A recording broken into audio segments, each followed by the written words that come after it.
아침입니다. 우리 인사하겠습니다. 예수님 부활하셨습니다. 사랑합니다. 축복합니다.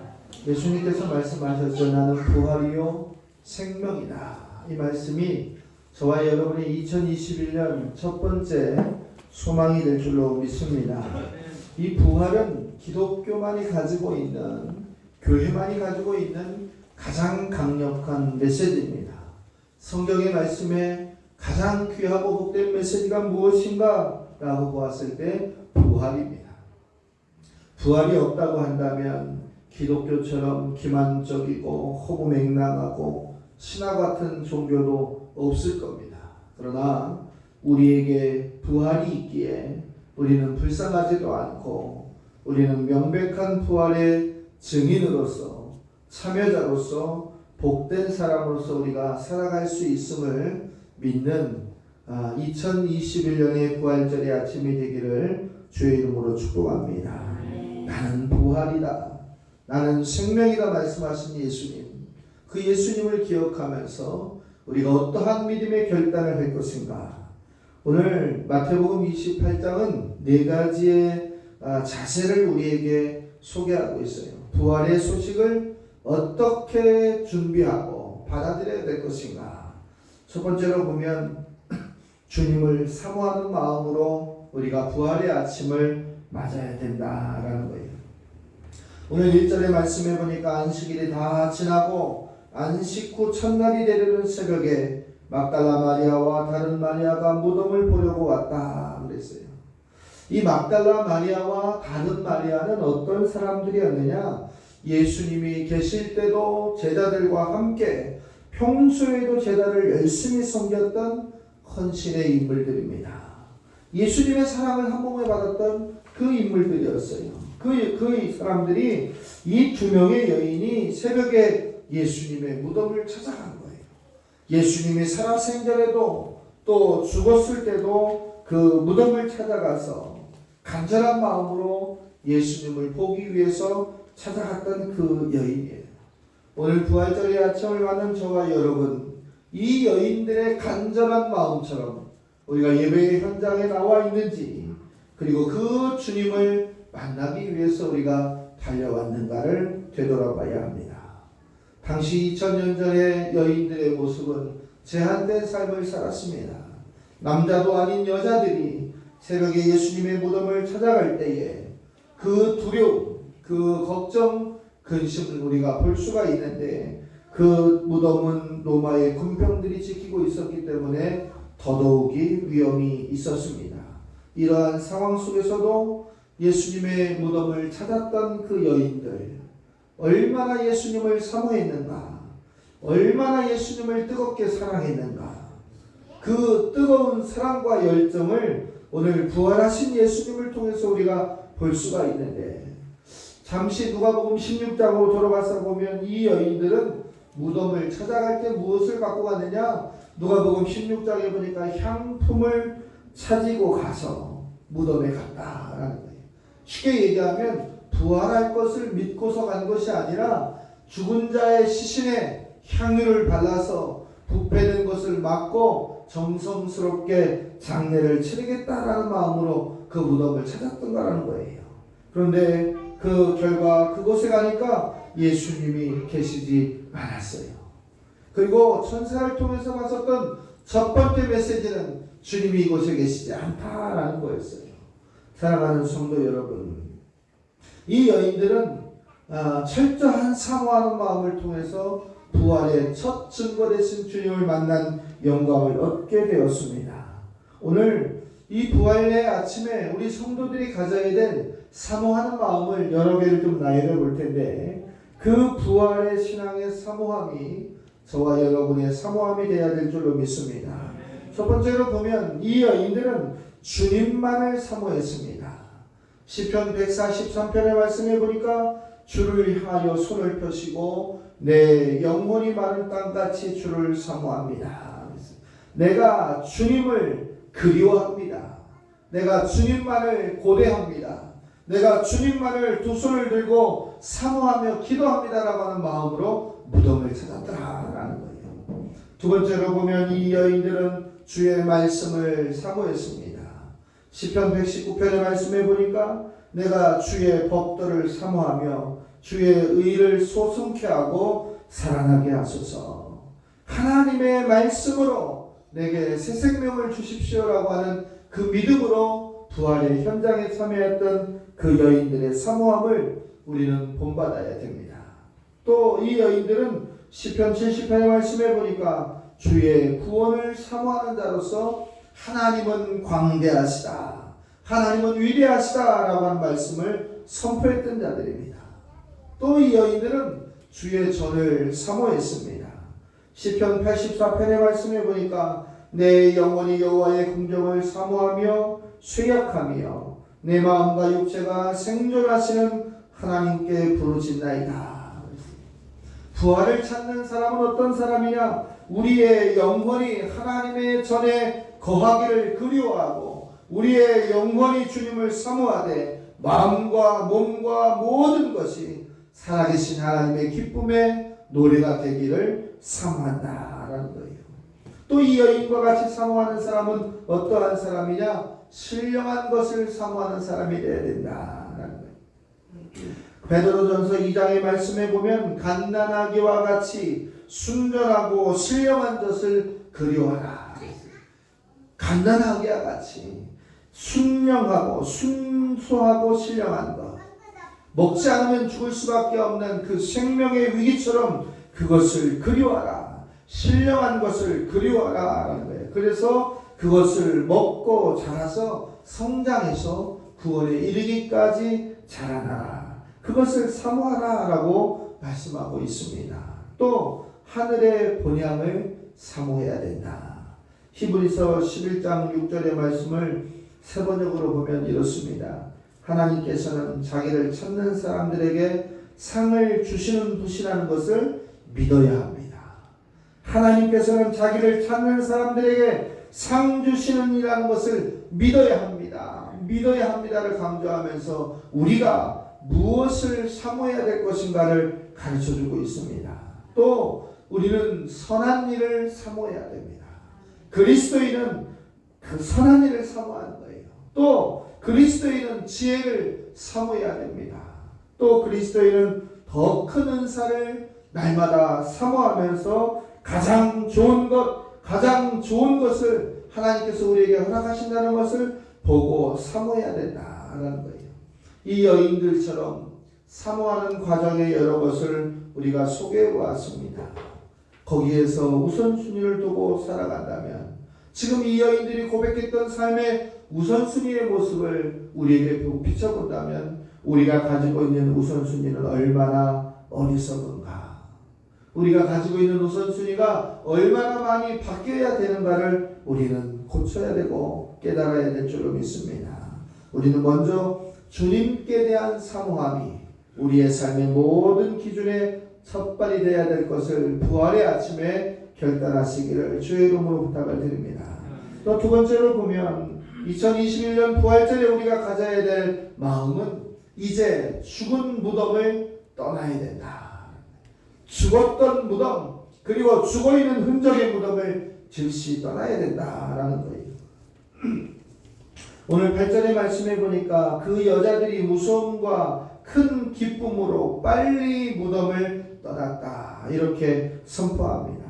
주의 천사가 예수님이 다시 살아나셨다라고 하는 소식을 들었던 그 부활 사건의 이야기를 들었던 이 여인들, 그리고 현장의 빈 무덤을 목격했던 그 여인들은 무서움과 큰 기쁨을 가지고 제자들에게 빨리 이 소식을 알리기 위해서 뛰었습니다. 빨리 그 무덤의 현장을 떠났다라는 거예요.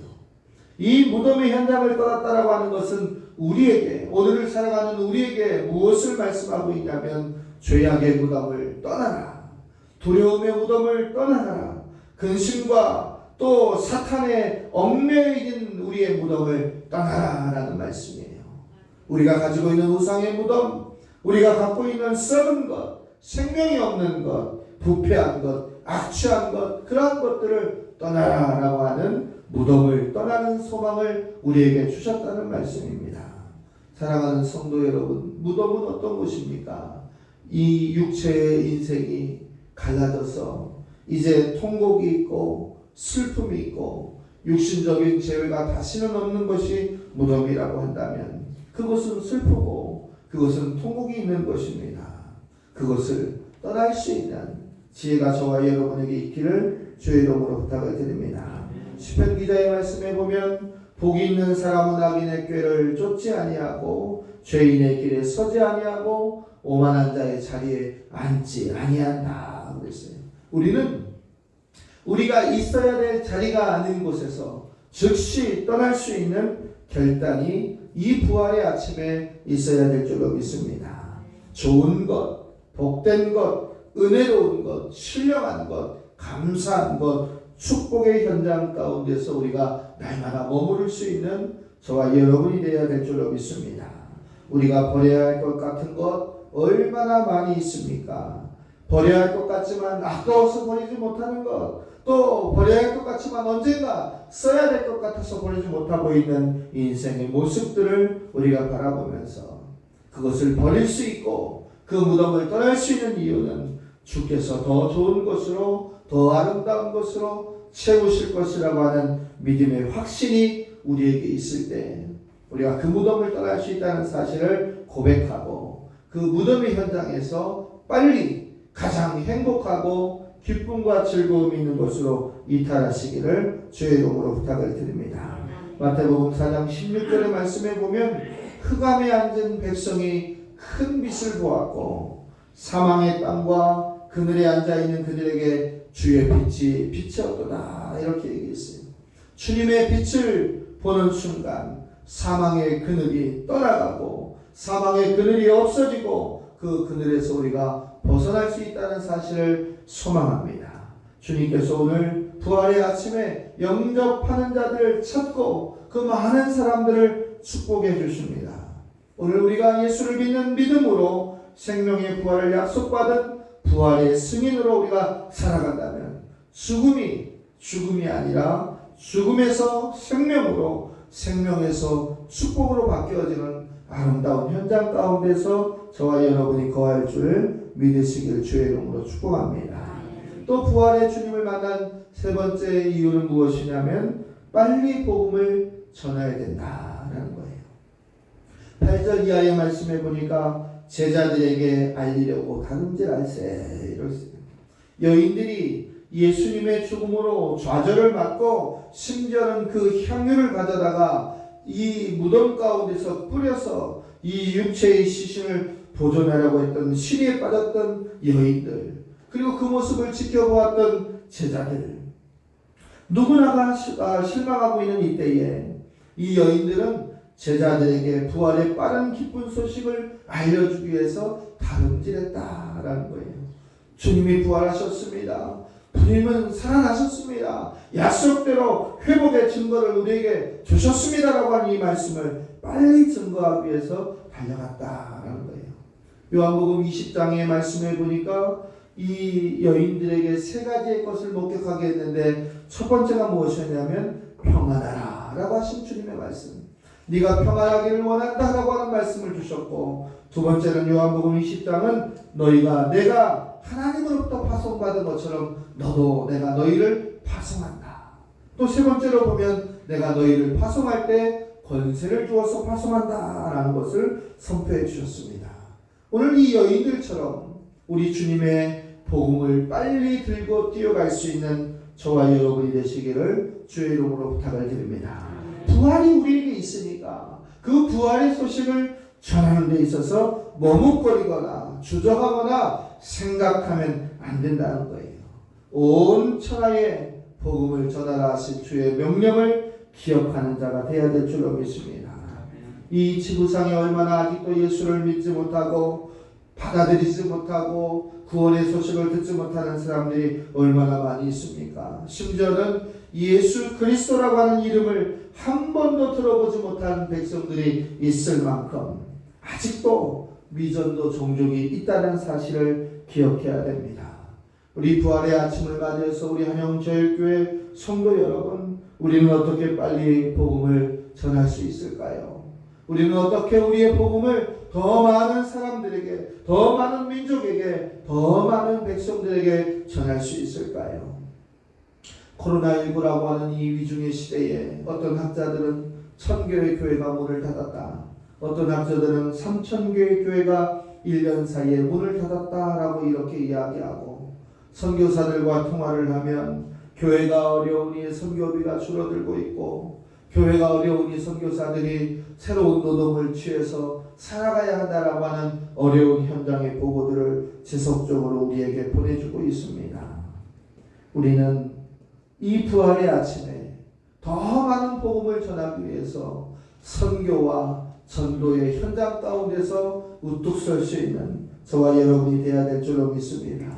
우리 교회를 통해서 2명의 선교사가 파송되어졌고 7명의 협력 선교사가 지금도 사역을 하고 있고, 3개의 학교에서 또 3개의 교회가 함께 기도하며 일어설 수 있다라고 하는 것을 볼 때에 15개의 기관을 이끌어가는 함께하는 이제 리더십의 교회로서 우리가 함께 기도할 때 더 많은 복음을 전할 수 있는 그 기쁨을, 기준을 회복할 수 있는 저와 여러분이 되어야 됩니다. 복음을 전한다라고 하는 것은 하나님을 알게 한다, 하나님의 복음을 선포한다는 의미입니다. 부활의 아침, 이제 움츠렸던 우리의 육신과 영혼을 일으키고 회복시켜서 많은 백성 앞에 예수님 살아나셨습니다, 예수님이 부활하셨습니다를 외칠 수 있는 복된 저와 여러분의 입술이 되시기를 주의 이름으로 축복합니다. 마가복음 16장 15절의 말씀에 보면 온 천하에 다니며 만민에게 복음을 전하라 라고 하셨어요. 복음을 전할 때 하나님이 여러분에게 평강을 주시고 권세를 주시고 능력을 주실 줄로 믿습니다. 또 마지막으로 하나를 더 본다면 예배의 생활을 이제는 회복하고 지속해야 된다라는 거예요. 오늘 9절의 말씀에 보니까 예수께서 그들을 만나 이르시되 평안하냐 하시거늘 여자들이 나아가 그의 발을 붙잡고 경배하였다라고 이렇게 이야기하고 있어요. 예수님의 부활을 맞이한 저와 여러분, 예수님을 경험한 저와 여러분, 주님이 여러분에게 묻고 있습니다. 평안하냐? 너에게 평안이 있기를 원하노라 라고 이렇게 축복하셨습니다. 이 평안과 그 발을 붙잡았다라고 하는 이 기준은 무엇입니까? 우리의 영적 생활이 회복되고, 우리의 경배의 생활이 회복되고, 우리의 예배의 생활이 회복되고 지속되고 능력이 있어야 된다는 사실을 얘기해주고 있다라는 거예요. 주님의 부활은 우리의 능력이고, 주의 부활은 우리의 권세고, 주의 십자가는 우리의 은혜라는 사실입니다. 성도의 삶은 곧 예배적 삶이다라는 거예요. 예배는 내가 주님 앞에 엎드려 주님 앞에 낮추어 주님을 섬긴다라고 하는 겁니다. 여러분의 삶이 예배가 되시기를 주의 이름으로 축복합니다. 이 생명을 다드려서 하나님 앞에 예배하는 자가 부활의 기쁨을 회복할 수 있고 주님의 평안을 회복할 수 있다는 사실을 믿어야 될 줄로 믿습니다. 요한복음 4장 23절의 말씀에 보면 아버지께 참되게 예배하는 자들은 영과 진리로 예배할 때가 오나니 곧 이때라. 아버지께서는 자기에게 예배하는 자를 찾으시느니라. 예배하는 자를 찾으시고 예배하는 자를 기름 부으시고 예배하는 자를 축복하신다는 사실을 기억하는 부활의 아침이 되었으면 좋겠습니다. 말씀을 정리하겠습니다. 사랑하는 성도 여러분, 부활의 아침을 맞았습니다. 어제와 같은 삶이 아니라 회복의 삶으로 부활의 아침을 맞아야 됩니다. 주님을 사모하는 마음을 이제 전심을 다하여서 갖고 죄와 두려움과 사망에서 즉시 이탈해서 온 천하의 복음을 전할 수 있는 능력을 달라고 기도하고 예배의 생활을 회복해서 주의 권세, 주의 능력, 주의 십자가의 은혜의 수혜자가 되고 증거자가 될 수 있는 저와 여러분이 되어야 될 줄로 믿습니다. 요한복음 20장에 보면 무엇이라고 말씀하고 예수님은 얘기하고 있냐면 믿는 자, 믿음이 없는 자가 되지 말고 믿는 자가 되라 하고 있어요. 우리가 예수의 신앙을 가지고 있지만 믿는 자, 믿음이 없는 자가 아니라 믿음이 있는 자의 모습으로 이제부터 세상을 향해서 나아갈 수 있는 회복과 치유의 증인들이 되시기를 주의 이름으로 축복합니다. 기도하겠습니다. 부활의 아침을